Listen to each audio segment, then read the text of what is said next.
আপনার ভালো দেখতে পারেন এরকম বহু লোক আছে না?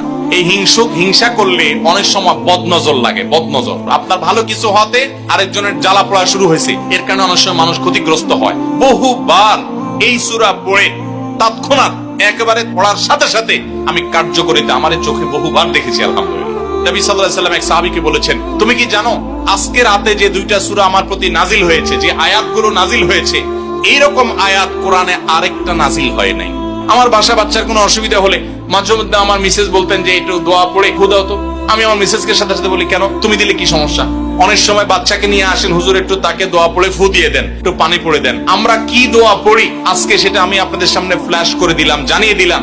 আপনার যদি কোনো বিপদ হয়, আজকে অনেক ভাই প্রশ্নে লিখেছেন, অনেক সময় মানুষ বলে, ভাই আমার বাচ্চাটার এই সমস্যা, আমার ওই ওয়াইফের এই সমস্যা, আমার স্বামীর এই সমস্যা, আমার এই সমস্যা। আমরা আল্লাহর কাছে আশ্রয় চাইতে জানি না। আজকে শিখে যান, এই দুইটা সূরা নাজিল হওয়ার যে প্রেক্ষাপট, সেই ঘটনা শুনলে আমাদের ঈমান আরো বেড়ে যাবে ইনশাআল্লাহ। নবী সাল্লাল্লাহু আলাইহি ওয়াসাল্লাম একবার অসুস্থ হয়ে পড়েছেন এবং অসুস্থতাটা এত মারাত্মক ছিল যে আমাদের আয়েশা রাদিয়াল্লাহু আনহা বলেছেন, অনেক কাজ তিনি করেন নাই অথচ তিনি বলতেন তিনি করেছেন, মানে তার মনে হতো তিনি করেছেন। আবার অনেক কাজ তিনি করেছেন তিনি ভুলে যেতেন, মানে এরকম একটা অবস্থা তার তৈরি হয়েছে যে স্বাভাবিক না অস্বাভাবিক, আমাদের অনেকের হয়।